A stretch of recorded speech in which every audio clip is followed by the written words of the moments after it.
right. Welcome back to Film Bros University. Welcome back to Film Bros University, everybody. We are back. We are back. We are We here. got some new topics to talk about today. Some pretty interesting stuff. So some not so interesting stuff. Yeah. We had the Oscars that happened last week. We had the Last of Us finale that also happened the previous weekend. Shazam! Fury of the Gods recently came out this weekend, which we'll talk about soon. But yeah, so first things first, let's talk about the Oscars. What did you think? I mean, bro, my predictions, what started out, I was like, Jimmy Kimmel is not going to be funny. I predicted that correct. You know, we all knew. I think that, Leo was pretty correct. Oh, dude, no, that was miserable. It was hard to watch. We had a bit of a drinking game where it was like, take a shot every time Jimmy Kimmel makes a joke that nobody laughs at. And so as a result, shots were required after that. But, it's just one of those things where you expect that with the Oscars and their hosts, and, it is what it is, right? But I was cheered up by the fact that, while watching the Oscars, me and Leo Cross had the slap bet. And so I was keeping track, and I was keeping a very close slap. And now I get to slap him 4 times, four wonderful, beautiful slaps, and I'm going to enjoy each and every single one of these slaps. I'm going to enjoy that. I'm so happy I didn't take that bet. Yeah. Oh, dude, if you took the bet, it might have been over, bro. It might have been clipped. Nah, I got a fair amount right. No, I mean, you had some ones that me and Leo, we both got right, but then you would have gotten wrong because you had too much faith in the Academy. You were like, oh, they would give it to the Batman. Or like, no, they would never give it to the Batman. They would never do that, So... But yeah, no, so for actor in a leading role, Leo bet on Austin Butler, which was wrong, so I get to slap him, because I picked Brendan Fraser. I figured that it'd be a nice comeback story, that the Oscars would prefer that, and, that turned out to be right, and so as a result, that's a slap right there. And then actress for the supporting role, Leo bet Carrie Condon, which I actually figured was actually a really good calculus. I didn't think she stood a chance. Well, here's the thing, Banshees of Inisherin, we figured, this movie, has to walk away with something. So they would probably give it, supporting actress or something like that. They walked away with nothing. Yeah, the Oscars were pretty brutal this year. I actually have more respect for this year's Oscars because they were willing to be like, oh yeah, no, a bunch of movies, they walk away with nothing,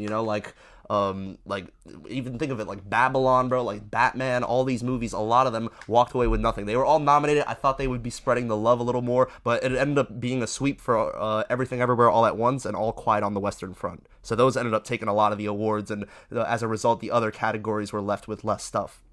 But anyhow, so for actress supporting, I bet on Jamie Lee Curtis just because my personal experience with her at the Q&A screening, and I was just like, I'll put that bet in. I figured that they would want to give her something after her huge cultural influence. And I was like, okay, I know how the Academy works, and so I was like, they'll probably give her something for that, and that ended up being right. It was probably the dumbest decision of the night, and I think so many people could back that up because. Angela Bassett, she wasn't happy about that. There was so many, yeah. Yeah, Angela Bassett, you could clearly tell, she just literally, when they announced, it was like, and it's Jamie Lee Curtis. She was just there, Mm-hmm. Yeah, no, she had that, she had the face, that, yeah. her face, she looked like she died. The poker face, right. Nah, it would have been more respectable if they gave it to the actress from The Whale or the other, I forgot her name, Stephanie Sue. Right, the other girl who played Jobu Tupaki in Everything Everywhere All at Once. Yeah, I think she deserved it way more. Or the girl from The Whale. What's her? I forgot her name too. Yeah. I also forgot. Look it up if anything. But yeah, no. We figured it was between those. I figured that it would probably be Jamie Lee Curtis just because she has Hong Chow. She has a huge name recognition, and that often helps when the Academy votes on these things. Name recognition does help. Yeah, but it was clearly an apology, Oscar. Yeah. It was so bad. That's exactly what I said here. Because there were so many other. There were clearly better nominations in that category, and it seemed completely undeserved, which was the most upsetting part about that one. I think that was the biggest upset of the night. Was the fact that Jamie Lee Curtis won that Oscar. I'm not even kidding. You had no faith in my prediction, man. No faith. Dude, I'm telling you, it's a very surgical guesswork when it comes to how the Academy operates, and you can. It's very surgical. It's so surgical that when we have Malala at the Oscars, will have Cocaine Bear dancing in front of her. Oh yeah, I thought I was having a fever dream. And ask her about Harry Styles. Yeah, and if he spit on Chris Pine. I was fairly certain that was a fever dream. I had to check up with you guys after. Dog, I'm literally looking at him. He's asking like these stupid ass questions. He went to Colin Farrell and all these people, and he asks Malala, "Hey, do you think Harry Styles spit on Chris Pine?" First of all, that's 6 months, 7 month old news from when it was during the press of like "Don't Worry, Darling" and stuff like that. You're gonna ask her a stupid ass question like that, and she's like, "I only talk about peace." I mean, and then she goes around. I think he goes around. He goes to Colin Farrell, a couple of actors, and he goes up to Michael B. Jordan, and they do a wide shot, and you just see Cocaine Bear like shaking in front of Malala, like dancing. And it's get away from Malala, Cocaine Bear. Like that just wasn't funny. Nope. It was so bad. I just remember. I'll never forget Poi's reaction. He was like, "Nah. They got Cocaine Bear dancing in front of Malala. Nah." And then Kimmel made that questionable Malala Land joke, like about like the Oscars. Remember where he said Malala Land? Yeah, bro, he said that. So Jimmy Kimmel's always been a questionable guy. I mean, but like who gives him the go ahead when he says shit like that? I mean, it's one of those things where they get like comics, they get a pass on a lot of jokes. Sometimes they get they get shit on for certain jokes. He doesn't have emotions. He has the same like deadbeat sense of humor. Right. It's really bad. But yeah, no. So I wasn't the biggest fan of that host going in. I still maintain it should have been Chris Rock and Will Smith. They should have been up there together. But nah, we had to go this route, the predictable route. But like they still did it. And I think like the only joke that even like slightly got some emotion out of me was at the end of the ceremony when they were like Oscars without an incident, and then they finally put like one like scoreboard up, like they finally had an Oscars without anything too dramatic happening. Yeah, but they made the most like safe jokes about that incident. I feel like if it was anyone from our generation hosting the Oscars, they would have went all out. Or even just like they would have went Chris Rock, you could like Ricky Gervais or someone, just to add some fuel to the flames. Oh man, if we had Ricky Gervais hosting this year, it would have been critical. It would have looked critical for Will Smith. Those are the days that I miss. But yeah, no, they had like some very like biting safe jokes at like Will Smith's expense, but they kept which is so funny because you literally have Cocaine Bear dancing in front of Malala. Yeah. Talking about safe jokes. Like what the fuck? Anyways. So yeah, the Oscars to me is pretty mid. I didn't really think it's always mid. It's always no, but like last year was pretty solid. I mean, because of the slap, and then I think the last good Oscars we had was right before COVID in 2020. When it was Parasite and all those great movies. Because 2019 was an insane year for movies. And I feel like 2022 was pretty lackluster. Like, it wasn't that... I still consider it like it was a little more eventful than, last year's. Nah. Yeah. I think 2021 was way bigger. Because, I mean, like, have you still watched Coda and, like, all the movies that, like, shape that role? Like, Dune won all the technical categories, and that was, like, the main Oscar movie that people watched. You know what I'm saying? But let me look at, like, 2021 movies right now. Like, we had, in 2021... Like, I think the movies that came out in 2021 were so much more memorable than a lot of the stuff that came out in 2022. I don't know. I disagree. Everything Everywhere All at Once still remains one of my favorite years. We had Spider-Man No Way Home. We had The Worst Person in the World. West Side Story from Steven Spielberg. We had The Suicide Squad by James Gunn. Dune. Last Night in Soho. We had films like Zola. We had James Bond came out that year. No Time to Die. We had Zack Snyder's Justice League. But those are more blockbuster. We had movies. Licorice Pizza. Academy stuff. The Worst Person in the World is not a fucking blockbuster. I know. Worst Person in the World should have gotten more love that year. So that is one thing that I fully agree with you on. There's a lot of movies here that are not blockbusters. Like Last Night in Soho is not a blockbuster. That movie flopped. Yeah. At the box office terribly. I mean, a lot of The Suicide Squad. It was just like a rough year because we were still recovering from the pandemic and people still weren't. Yeah, going but out still, to the bro, theater. it was proven that if people want to go to the movies, they'll go to the movies. Right. Tenet was, even in 2020, Tenet was making a pretty solid amount of money. I was one of the people that rushed over there to get to Tenet. Tenet was doing pretty well. We had The French Dispatch. We had French Dispatch was 2022? 2021? Got you. There was, let me see what else we got.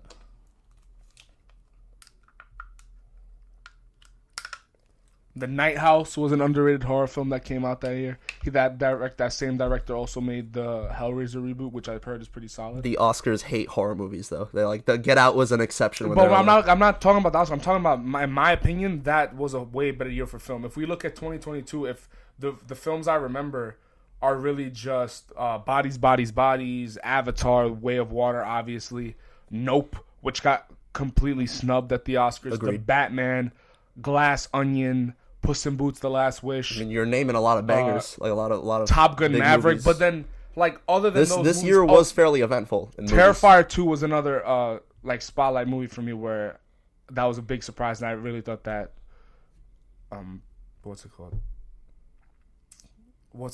I forgot what I want to say, but I thought that was a really surprising movie. It was a really nice surprise. What's like Bullet the word when you Train find like was a also golden fun, nugget in of like fun. a haystack sort of movie. I feel like there's like as many issues as I have with Bullet Train. I thought it was a fun time. I thought it was something different than what we've been getting in terms of action movies. I don't feel like there's enough action movies. You could say that superhero movies are these they're occupying the action movie space, which they are, but we don't have enough movies like Bullet Train or something like Michael Bay came out with Ambulance last year, or like John Wick. I'm not comparing these movies to each other, but we don't have enough of these like thriller action type movies where it's something separate from this big, again, like multiverse, like cinematic Connected universes and all which and all we that keep stuff. coming back to. But it's really I feel like the reason it's has such a big part in the conversation is because it is occupying a lot of theaters. It's occupying a lot of the income that the film industry is getting. So yeah, I feel like it's a problem. I feel like it's definitely a problem, which is why I want to see more movies like Bullet Train, more John Wicks. Bring like Jason Bourne is one of those movies that was like that. Everything Everywhere All at Once. Consider how bizarrely rare that is, where it's sort of like a martial arts like action film that was like really like it was wild. Like you had we mentioned this in the last like podcast where they had a dildo butt plug fight and that won at the Oscars. Like that's insane, and so that's why I was rooting for that movie. I'm really glad it got far. I feel like it definitely you can consider an action movie. Before, for me, I felt it more leaned on like the drama adventure side of things. Which is fine, like that's still unique for the Oscars. Because when you give it like when you compare like let's compare movies for a second. When you compare the action movie, like a John Wick or Everything Everywhere All at Once, there's a clear distinction by which movie is the action movie. You know what I mean? Like when I think of action movie, I think of that. I think of what's that other movie? I forgot what's the name of that movie came out. The more genre focused action films. That's sort of what you're thinking about, but still, like I'd still say that like for the Oscars, like this year, like surprised me. I was fairly like surprised that everything. I'm glad it did it. Like we were predicting it, but I'm glad it swept like a lot of the awards. Mad Max Fury Road is a phenomenal action movie. A great one. Perfect in my opinion. I love that movie. Kingsman, The Secret Service, which is also another like a little stray away from the superhero genre, because obviously there's superhero elements in those movies, but it's more fresh. Right. So that's what I need more, like I need something fresh. When I'm watching stuff nowadays, I've seen so many things, and when they begin to blend into one, it becomes a problem. But we're gonna get into that later, also with Shazam: Fury of the Gods. We have some thoughts, which man, but yeah, no, like and ultimately with all this Oscar stuff, it's one of those things where I'm still glad that some of these movies are getting the spotlight. Like I'm certainly glad that Everything Everywhere All at Once did as well as it did, and it's A24's most successful movie, and I want A24 to keep on being successful because that's currently one of my favorite production companies, and they're pumping out a lot of great. For me, they had a little bit of a rough patch in terms of the stuff they were releasing. I wasn't a big fan of like Lamb. I didn't like Euphoria season 2. I love Euphoria season 1 though. I think that was masterful, but I do not like Euphoria season 2. There was a couple of things. I remember Everything Everywhere All at Once was about to be added to that list, but then I rewatched and I was like, okay, no, it's pretty good. It's pretty good.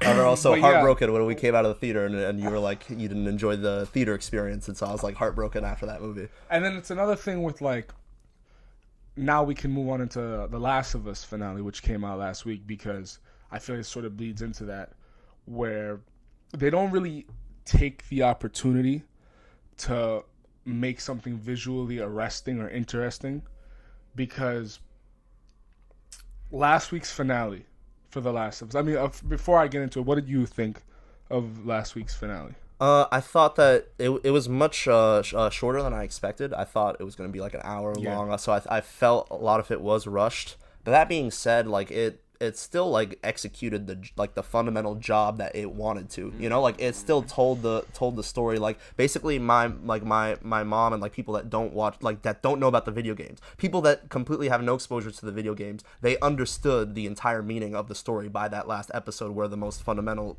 decision happens when, you know, Joel makes that fateful decision that changes the world and his and Ellie's relationship for the future, you know? And so they like people that don't have any exposure to the video games, because it's the same thing with books, where if you know what has happened before, like you're like, oh, this is considerably better than this adaptation, you know? And so going into this, I figured, yeah, this isn't as great as like the hospital scene is in the video game, but I'm still like fine with it because my mom took away the most important bits of that. Yeah, but message. I mean, for example, like if you're someone who, like, regardless if you played the game or not, there's the difference between people who really watch movies and TV shows the way we do and just regular people. Right. Because when I watched the finale, I thought it was terrible. I thought it was easily ruined it ruined the entire show because I was already having issues with it. But the fact that I noticed, because the thing I noticed about these last 2 episodes is they rush a lot of things. They rush so much. The shootout that Joel has is quite literally a montage. Yep. And I think that is the problem nowadays. It connects to like so many things where like they're rushing things out just to get to the point.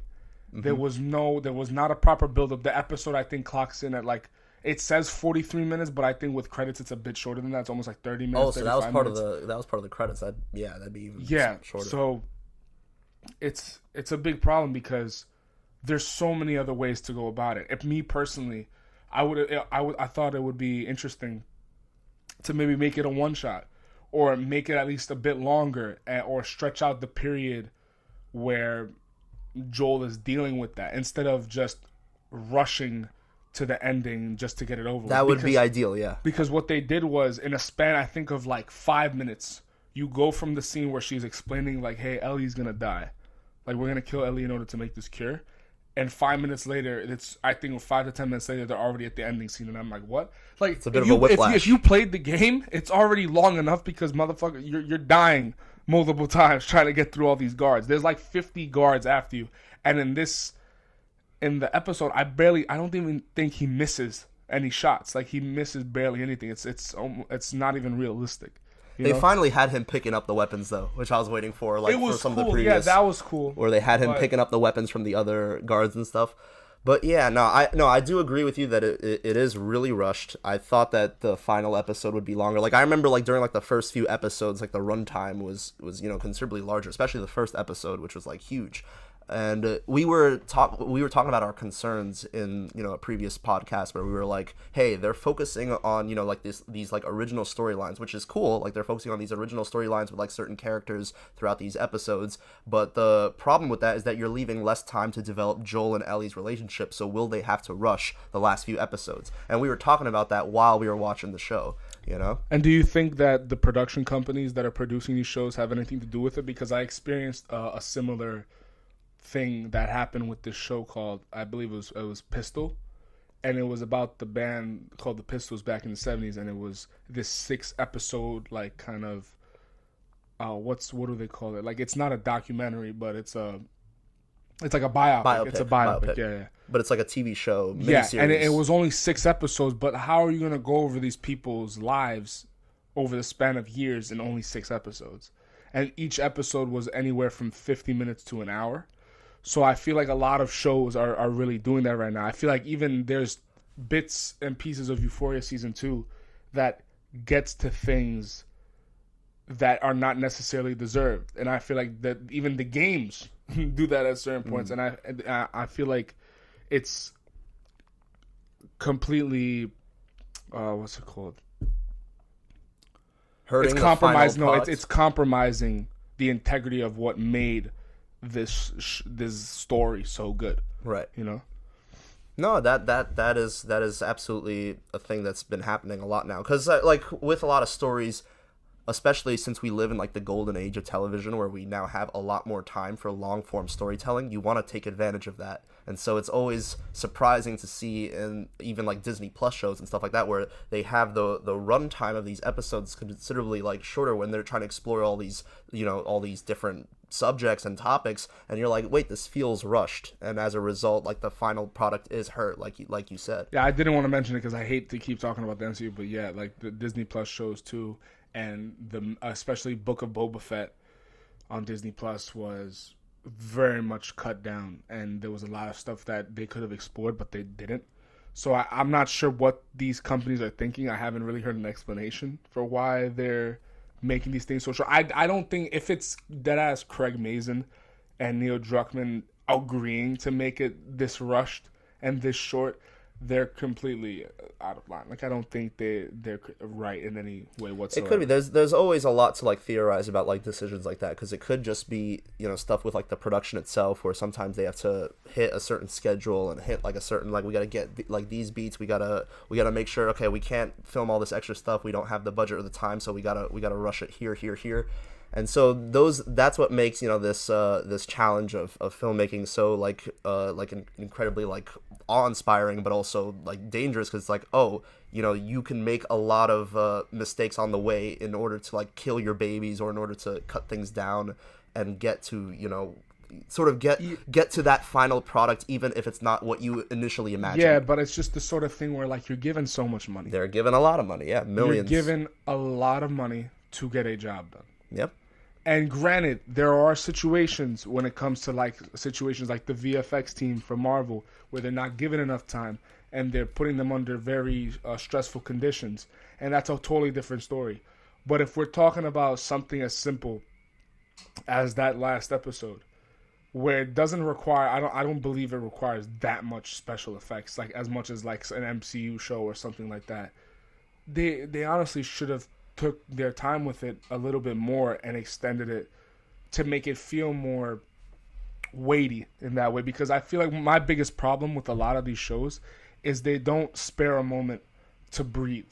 You know, there's not a second to breathe in a lot of these shows. They do it with a lot of death scenes in certain movies and stuff like that, and it ruins it. It compromises those scenes completely. You don't feel it because the characters will feel one way 1 second, and then 5 minutes later they're laughing about something else, or they moved on from it, and it's very jarring to me. Yeah, like, for example, one of my biggest complaints with like the finale was that you sort of have this thing where, you know, Ellie, she dealt with something mad traumatic at the end of the last episode, and so they sort of like tiptoe around it in this episode where, you know, like she sort of doesn't talk about it, and then, you know, like by that time we're already moving on to the giraffe scene, and we're already getting towards like the final bit of the game and the show, and so you're like, well, okay, well, we're really not like going to be leaving so much like time and the growth that happens in the game after that like huge traumatic scene that she has with the villain from the last episode.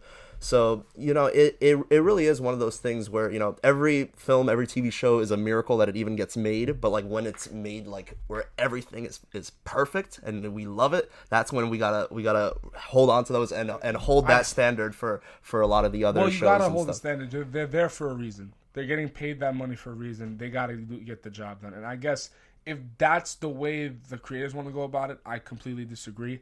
If it's the producers that got involved in it and they strayed them away from that, then that's a problem. But if it was generally like a whole agreement where like, oh, here's this amount of money and we're gonna do this anyway, I think they went the wrong way about it. For sure. I don't agree with that. But one thing that was funny was I was watching Flagrant, the show, the Andrew Schultz's podcast, and he talks about the episodes weekly. And he was talking about how it's so funny to him that even in the game and in the show, I feel like in the show they even make it a little bit more stupid, where he's telling Joel, like, how did you get across this country? All my men died, and then you made it alone with this little girl. Like, motherfucker, shoot him. like if you want to, like, first off, like, I get maybe she feels like, hey, I owe him the explanation, at least to tell him what's going to happen before we do it. But at the same time, you know how dangerous this man is, and you're just going to rock with it. You know what I mean? Like, you're just going to leave him be. That's the classic main protagonist like syndrome that we have in a lot of shows and movies, where it's like they know how capable a main character is, but they still keep them alive. Walk him out the facility. It's just funny how, like, as much of a masterpiece the game is, it's just so funny how that moment is actually kind of dumb. Like, bro, in real life you would get fucked, bro, if they caught him like that. Actually, you know what? It's actually interesting because. What's that? Marlene. She has a liking towards Joel, I feel, and also has this sort of, like, a little bit of trust with him. So it's kind of this conflicting feeling where, like, I know you could fuck this shit up, and I know you've gotten attached. Please don't. But don't saying. do this. Yeah. Right.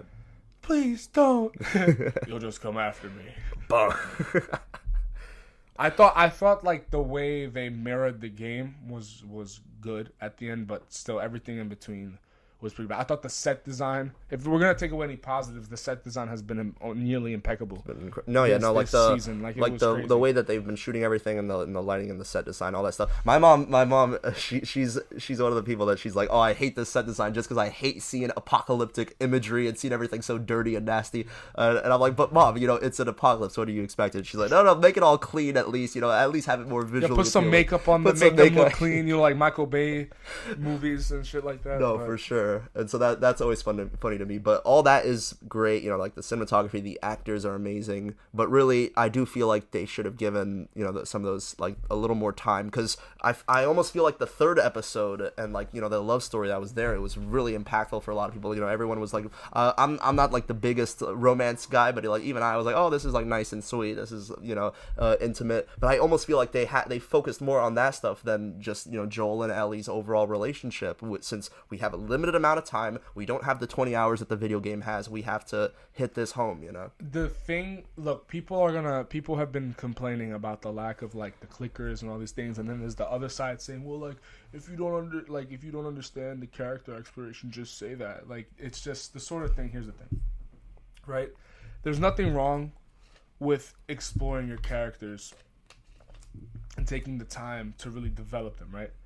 But when you only have a certain amount of episodes for a show, and you're occupying it not only without the main event, which is really the clickers, and obviously the story that's develops over time, but you're occupying it with characters that don't really fucking matter in terms of the way the game played out and the long-term storytelling. Because they really, like I said before, they want to go for this idea it's really about the last of us, right? The group, the collective, but humanity. I feel like the biggest problem that this franchise is experiencing after the first game is this desperation to keep topping themselves and making something new. To like, they're trying to recreate the energy that the first one had, but they're doing it in a way that's not respecting the fans. They did it with The Last of Us Part 2, and they pretty much did it with the show. Where like, there's a lot of nuggets here and there that the fans can pick apart. Like, there's a lot of stuff obviously for the fans, and they didn't want to make it come off as fan service, and it didn't. But there's also the question whether or not are they being respectful to the fans by just making it about the people. Because the biggest parts of the game, when you're playing a game, you're fighting these zombies, you're fighting these people, you're doing all these things, and there's not enough of that. Like in the show, I believe there's clickers in the first episode. The second episode, they're more prominent. They become more prominent in episode 5. When they swarm the whole thing. Yeah, right? And I think after episode 5, they're not even there. Yeah, much. They're gone. They're pretty much gone from the entire show. There's no bloaters at the. I remember like bloaters were like a big part of like the last part of the game. I remember when I was watching with my mom also, there was a funny moment where like they were walking and she was like saying, "Oh, it's getting too moody. Where's the fungus at?" I'm like, my mom, when the fungus are on screen, you hate it. You say it looks disgusting, but she's like, no, but now it's too moody. It's too atmospheric. When are they gonna get to the good stuff? That's how I felt throughout the whole thing. That's where the disconnect was for me, was that there was not enough of an incorporation of these fungus and the clickers, bloaters, runners, all these things, and they didn't even go through like the different stuff. I don't even think they said bloater. Yeah, they never. I don't they think never they even said mentioned bloaters. I think in the game you first encounter the bloater in a high school. Right. I feel like that was one of the things, and it's right after you meet Bill and who else? Bill and Frank. Bill and Frank. I almost said Bill and Ted. Thinking That of Keanu funny, Reeves too bro. much. John Wick is about to come out, so I'm thinking of Keanu Reeves. If Keanu everywhere. Reeves was in The Last of Us, that would have made the episode 10 times better. That would have made that episode even better. Bro. I mean, I'm interested in your thoughts. I heard that with what's supposed to be Last of Us Part 2 for the show, they're gonna split it into seasons 2 and 3. So, do you think that's gonna? Oh, I know exactly what they're gonna do. Yeah, you know. I know exactly what they're gonna do. Because the game, so you know what happens in the game. So spoilers for Last of Us Part 2. Well, we've been talking about spoilers for the show and all this stuff, but the game basically, they kill off Joel. Joel dies in the first hour of the game, right? Then you play as Ellie, and she's going on this revenge fueled journey to avenge Joel. Halfway through the game, perspective switch, and you play as Abby. You experience the part where Joel kills her father and all this stuff, and you play the rest of the game with Abby. That idea is smart. To have someone take away, like to make the player feel what the character's feeling, right. This anger that you've taken away, this beloved character, and then make us play as the person who killed him, and make us not only experience her perspective but understand it. That's an amazing idea, right? And it's funny enough because I actually enjoyed playing as Abby more than Ellie. I thought her story was really more interesting. But what they're going to do, season 2 is going to be Ellie. And season 3, they're going to switch over to Abby. I see. And I feel like that's because they want to extend it. But now all of a sudden they want to extend it and make the episodes longer when they know what they have is like good shit. Maybe it'll still be short episodes. It's just now they have another season. Oh yeah, let's like double it, but like cut the episodes in half. Right. So might be what they're doing. But it's still the issue with like I'm telling you, it's not gonna work. There's no way it's gonna work. There's no way that people are gonna watch season 2, episode 1, and they're gonna be happy that Joel died.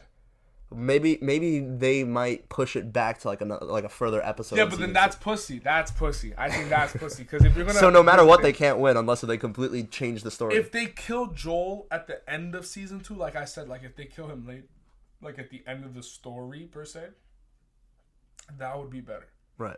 They're not going to because they want to stay loyal to the games. But imagine Pedro Pascal taking a golf club to his fucking forehead. Like, that's insane. They established the use of flashbacks. They might bring Pedro Pascal back for a bunch of the episodes via that's flashbacks. how they do it in the game. And do you know what's the most upsetting part about the game? Ellie finds out what Joel did in a flashback. Right. Damn. Yeah, that's tough. Because that's a huge moment, and that's... In a fucking flashback, Benzion. That's no bueno, bro. In no a good, fucking no good. flashback, dude. Jesus Christ. Because that's one of the things that the ending was like really cool with, where they did the exact scene where Ellie's just like swear to me that what you said about the Fireflies is true, and he swears and he lies to her, and that's a huge moment in their relationship, and I was always wondering about like the fallout of that lie. Think about, here's the thing. There's one thing to Ellie would. There's the idea that Ellie would find out and go the route of separating, but you could also go the route where you go the entire story where she's with Joel trying to protect themselves and run away from these people, and then maybe they decide to hunt them down or something like that, or Abby's group and all that. But imagine the entire time, even after Joel dies, she doesn't know what Joel did. Like, think about that. Think about how, like, that would be an interesting route to go, where like, what if Ellie never found out right what Joel did? What if down the line maybe Tommy was the one to tell her after she did what she did with Abby and all the stuff after going through it? Like, that's the thing. I feel like there was a lot of missed opportunities for sure with the one of the things that also made the ending of like the first season and of the video game very like so iconic. Like, if it were a standalone thing at the time, it was standalone. The first Last of Us video game is that idea of, does she know? Is she just accepting it because she doesn't want to lose him also? Like, they had like a lot of like different like interpretations of like their conversation. Yeah, but then it becomes pretty clear cut that she didn't know by the second game. One, yeah. I see. Yeah, I hope and the next season will be better. I mean, when you know what's gonna happen and they're trying to be loyal to the game, it's like I kind of don't care. You know, it's for the people who haven't played the game. It's not for me anymore. Because if I didn't like the game, what makes you think I'm gonna like the show? Yeah, you know what I mean. Like I don't support that decision of killing off Joel early. And people were saying, I remember Andrew Schultz was talking about it, that there's people who had problems with like they had the trans character, they had the relationship with Ellie and that girl, and they were having a lot, like there were some people who hated those aspects, and then he didn't mention it obviously because his friends hadn't watched it, but then there were other people who hated it because of that, which is ridiculous. But I mean, I heard that there was also like a huge viewership boost after the third episode, and that was like highly focused on that. So it's what it is. Like people will always find a reason to complain as long as the quality is good. They felt it was like shoehorned right into the game. That people felt like they were like just like Naughty Dog was just checking off boxes, but it didn't compromise anything. There was nothing wrong with the way they went about it. Everything felt natural. That's the thing about Naughty Dog, is they have a good way of making things feel natural, except when it comes to a couple things in their storytelling. But like when it comes to their world building, it feels very real and lived in. That's the one thing I can't take away from them. But yeah, so we'll see. There's gonna be people who hate it blindly, but I think there's definitely gonna be reasons to be worried. There's definitely reasons to be worried about the upcoming season. Especially I was saying this like during like our last podcast when we were talking about The Last of Us. They really have to like nail the ending for like a lot of people in order to keep the show as a whole alive. And the fact that you really didn't like the ending, that could be a bad sign for the future of the show. If they don't nail it, if they don't hit that impact, it sort of leads to like the subsequent seasons not having as much of an impact. If they go the same route the way they did with Abby in season 3, I would love to see that shit. If you played the game, you haven't seen the story. No. Yeah, no. There's when she meets certain characters, and I believe it's they're in this village and they're trying to. I forgot what it was. I played it 3 years ago. I don't remember much, but there's some really great action set pieces in that game, and it's brutal. But they might cut out all those action set pieces, though. Yep. That's the problem. Yup. Because this show, like, it focused more on, like, the character building and, like, the personal relationships between the characters more than the action set pieces. Spending no time on it. And speaking of spending no time on it, we're going to move into Shazam now. Ooh. They spent no fucking time on Shazam. Like, it's so apparent that movie was not finished. Like, I think, personally, Venom 1 is a better fucking movie than Shazam 2. New Shazam. Right. It is so dull, so boring. The CGI is terrible. There's audio issues. The story is convoluted. What do you think about it? What do you think about it? I mean, bro, you knew, like, while I was watching it, like, we were watching it together at the... Which theater we were watching it at? Lincoln. At Lincoln. When we were watching it over there together, you knew, like... I usually don't get, like, upset, like, in the theater, but you could, like, tell, like, I was getting upset, like, at the movie that I was watching it and spending my time on it. I remember, like, thinking to myself, like, no, this is trash. And then I looked at you, I was like, okay, it's trash. I was like, yeah, I'm not the only one bugging here. It was pretty bad. I'm not gonna lie, though. The first act, I was like, okay, let's see where this is gonna go. And then it keeps going. And then it keeps going. And then now you're, like, 40 minutes in and you're not dealing with, like, the main plot. And then there's like 20 minutes of like a second act where they're having a conversation at like some restaurant, like a table outside. And then the third act is like legit, I'm not even kidding, 50 minutes long. It was long. That final action sequence. That final action sequence was like the final act of Man of Steel, except with terrible CGI and zero stakes. Right.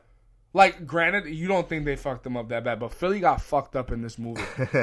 Not Metropolis bad, but, like, damn. I was hoping for, like, Metropolis bad, or, like, fully, like, they were, like, saying, like, we're gonna start getting into the Shazam spoilers here, but when they had that whole shield up, and they were like, oh, everything that's within the dome will get wiped out, and I was like, yo, are they really about to completely wipe out Philadelphia, bro? Poi is gonna be so hyped, bro. He's gonna be so happy. But yeah, no, that was like funny. But then they shrunk the dome and they just had like a small little area of Philly that just got completely wiped off the map.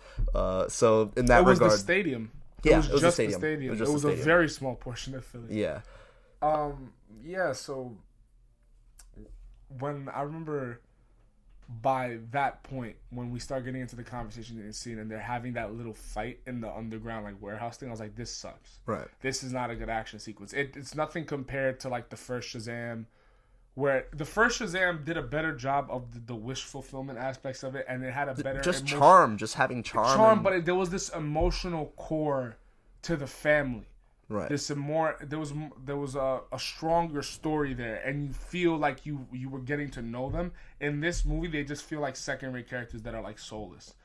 Like they're literally like caricatures. Like they're like all like they're trying to sell the story with the mom and Billy and all this stuff. Billy's barely in the fucking movie. When they go home, they're literally in their Shazam outfits.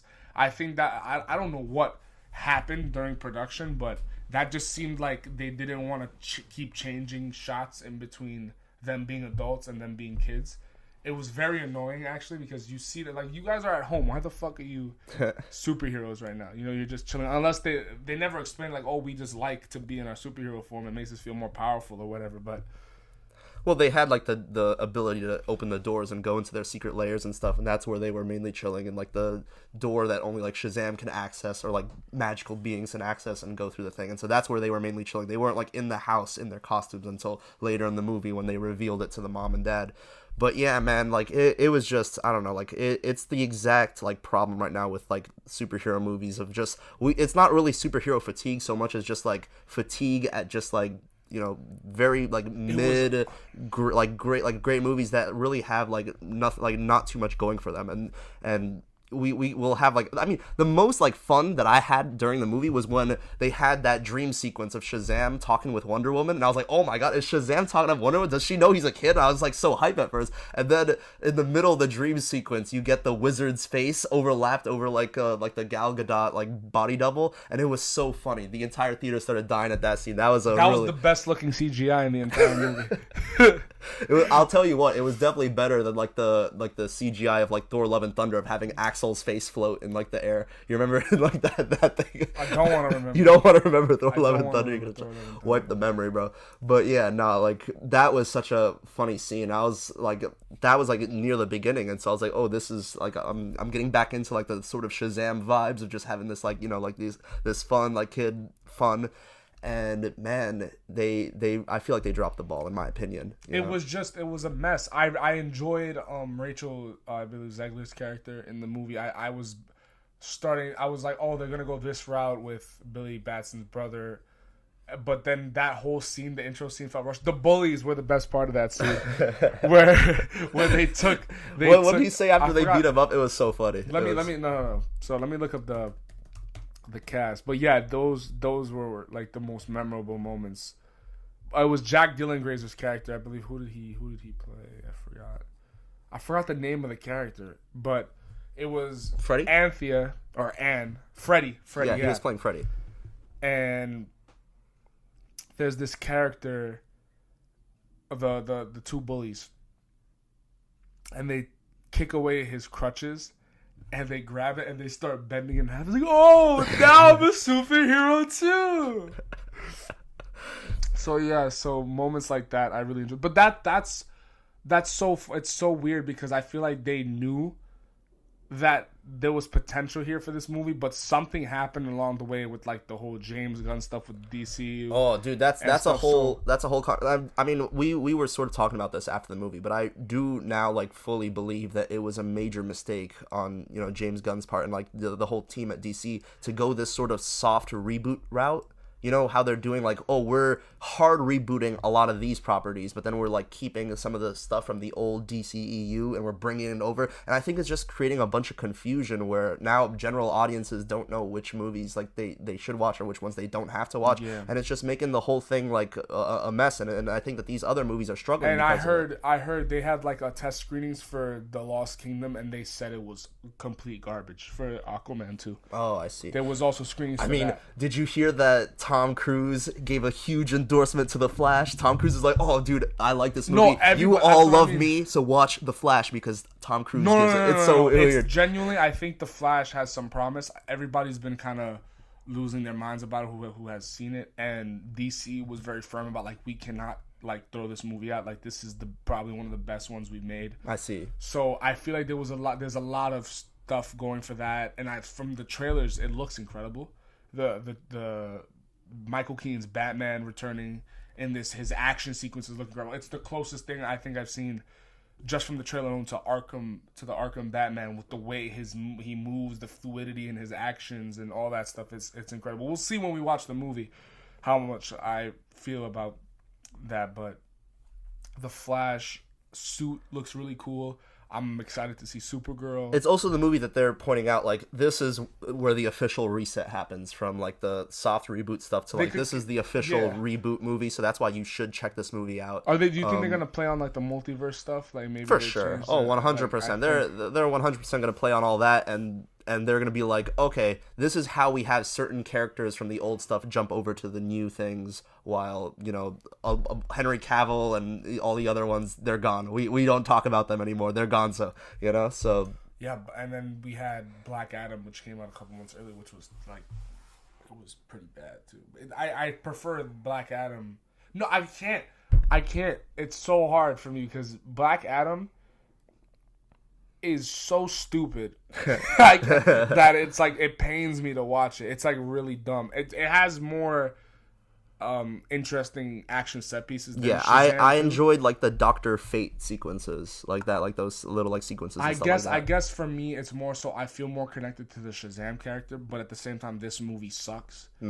So I guess I would just rather watch the first Shazam over any of these. I think the first Shazam is incredible. I thought it was amazing the first time I watched it. Easily top 3 DCEU. When I first watched Shazam, I thought like, okay, like they're setting up the character. That's why like the villain is like fairly like. But now I love Mark Strong. Like I miss Mark Strong after seeing like the villains. I always thought he was decent. I thought they set up his villain backstory well, where it was like this kid who couldn't let go of the fact like, yo, I could have been a superhero. Got rejected. You know, so. And then imagine like and they had this thing where like, oh, somebody.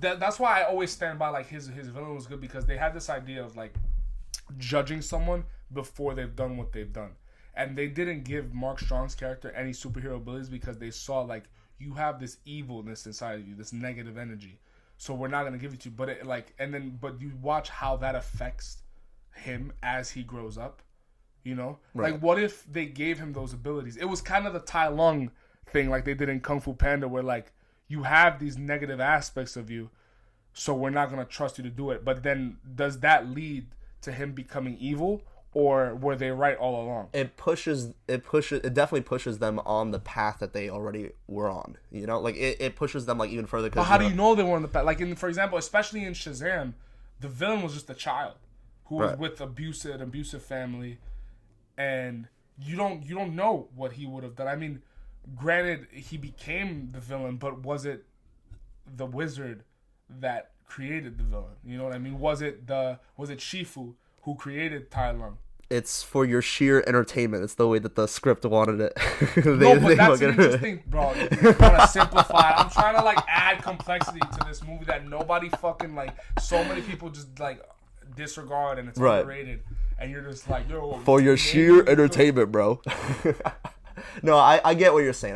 But I don't know, the way that I see it. Tai Lung is definitely a better villain than Mark Strong's character in Shazam. Yeah, let's clarify that. Let's get that out the way right now. Kung Fu Panda, those movies I are want amazing. to rewatch Kung Fu Panda, the entire trilogy. Oh, it's so great. Anyways, though, yeah, Shazam 2 overall disappointing. I really hope James Gunn can save the character. I think Shazam. I didn't know much about Shazam going into the first one. I didn't think the first Shazam was going to be that good, so I was very much surprised. I was also upset because I saw it 2 weeks earlier than everyone else. I got the so you had to wait. I had to wait before I could talk about it. I was so upset. Do you remember you were like telling me like, yo, this movie is funnier than Thor Ragnarok? And I still stand by that. And I was like, what? I don't fuck with Thor Ragnarok that much. It's a good movie. It's a very well written movie in terms of its characters and its story and all that stuff.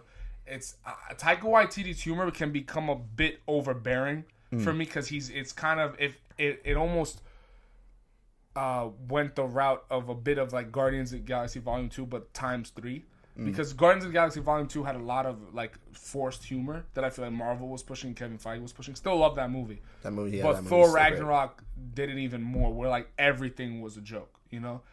And I feel like they tried to take that and implement it into so many other Marvel properties, and it just doesn't work. No, like Thor Ragnarok almost loses some points for me now in retrospect after watching like Thor Love and Thunder and sort of like seeing like all of the good stuff from Thor Ragnarok cracked up to an 11, where it sort of almost like makes you look back and you can like almost identify like sort of like a surgeon where, oh, that's the problem over there, you know, that's how this sort of started, where we got the more Marvelification of Taika Waititi's humor, where it's now got to be everywhere and undercut all the dramatic moments. It's a classic, like it's the strategy of bathos, where they undercut an emotional moment with comedy to take you by surprise. Because the difference between like Volume 2 of Guardians of the Galaxy and Ragnarok is the story still grounds itself in this seriousness that bleeds over the humor a bit, where like Thor Ragnarok, people call it a comedy. Where it's literally a comedy, you know, like that's it, it's the action movie superhero stuff. But when a certain genre overtakes your other aspects of the movie and it's not balanced well, it can be a problem. Right. You know? That makes sense. Yeah. No, I mean, yeah. And Shazam for me had that perfect balance, because here's the thing: the reason the comedy works in Shazam better, it's more of a family friendly movie, and it's more meant. It's like you said, like it's full of charm, wish fulfillment. It's like kind of kiddie. But it does it in a way also where you can believe this situation. It's very much there's stakes at hand and stuff like that. So it's better than... It gave me the sort of vibe, the first one, not the second one, but the first Shazam almost gave me the vibe that this movie could have like came out during like the Raimi Spider-Man movie like era, you know, like that sort of, see that. You know what I'm saying, where it's like this could have been like an old more like classic superhero, because it just has that sort of the wonder of comics, the wonder of superheroes, where it was fresh. And with this new movie, it you know, it really did not feel like that fresh anymore. And there's a whole bunch of things where we can theorize about what happened, but you know, we were having an argument like after the movie, because you were like, they made that major decision during the movie where they have this huge emotional like battle, and then they kill off they kill off Shazam, you know? Yeah, no, they did not deserve that ending. That shit was too good for that movie. Remember, I told you immediately, I was like, they don't have the balls to kill him off. And then when they kill him off, and I'm just like, yes. I'm like, yes. I was so excited. I was like, oh, they're finally doing it. James Gunn probably stepped in and was just like, no, we're killing off this character. He's not coming into my new DCEU. And I was so excited. I was like, oh man, they're doing it. They're putting an end to all this. And then they do the Superman from, you know, Justice League. They bring him back. Wonder Woman. Wonder Woman comes in, but they do the Superman trope of bringing him back to life. There's no way you confuse Wonder Woman. No. They do the Superman trope of bringing him back to life. And then he doesn't get Wonder Woman. Yeah. Like, put his ass back in the grave if you're gonna reject him like that. Put it like it's over, bro. He's done. I whispered to you right during that scene in the movie. I was like, "That's a fate worse than death." He got rejected by Wonder Woman. He got brought back to life in front of his family, in front of his entire family. Oh, man, that's terrible. Fate worse than death. They should have kept him dead. No, but you were happy that they revived him, because you were like, that this movie does not deserve that ending. No, I didn't think the movie deserved that ending at all. It was too good to be true. I also don't think it makes sense to kill off your main character in a sequel. Last of Us. Take some notes. I mean, they waited for the end of the movie to kill him off. Fuck off. Anyways, so I'm happy that, because in the end credits scene, that was the best part, where you see the two agents from Peacemaker and James Gunn's wife, who's in the show. Oh, what's her character's name again? Was it Harcourt? Harcourt, something like that. And they bring him back, and you could tell just by the dialogue that it's James Gunn's energy infused into Shazam. Right. Just the way that he's acting.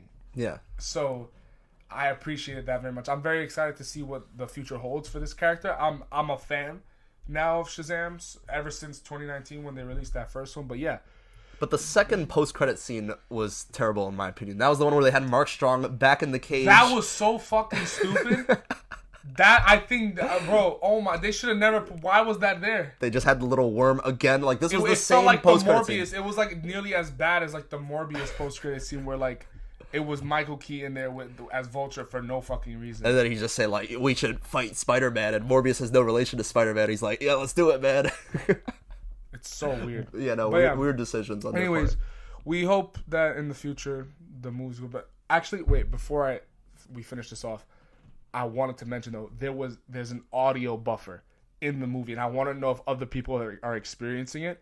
In the middle of the movie, when Lucy Liu is on the dragon, she says something, and the audio cuts out. Yeah, I thought it was the IMAX theater at first, but it can't be. It can't be, right? That's never happened during a screening. I remember we like I It's looked at fucking you. noticeable. I looked at you during the audio buffer. You looked at me, and you just had that dead look, like serious, like face, where you're like, I couldn't believe that shit, bro. I couldn't believe that shit. You looked at There's me like, no way. Yeah, the movie was a mess. Helen Mirren's in it, and you would forget because the movie's so dog shit. Like, yeah, so tough stuff. Yeah, tough. No. It's tough. I don't even want to talk about the villains because they're so fucking just stupid. I mean, what's the young villain's name? Rachel, the actress's name. And Anthea. Anthea.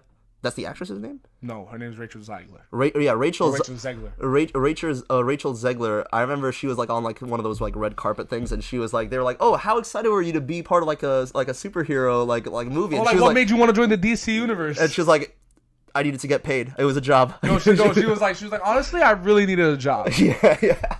Nah, that's great. That's great. Obviously, if that out of context sounds weird, but she explained afterwards like she wasn't getting a lot of work, but now it was like. I mean, people were also saying like you just had West Side Story, but at the same time they don't realize that that was shot in 2019. Yeah, West Side Story was actually shot like 4 fucking years ago, so like it was a totally different thing. She was also in the running to get Supergirl, but she didn't get that, which would have been cool too. She's a pretty good actress. She was very good in West Side Story. Well, she was nominated.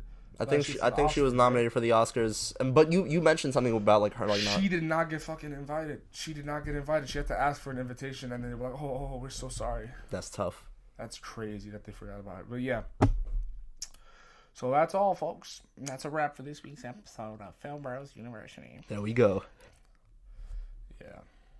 Fuck the Oscars, bro. Yeah, I got to slap Leo 4 times. Worth it. At least you get something out of it.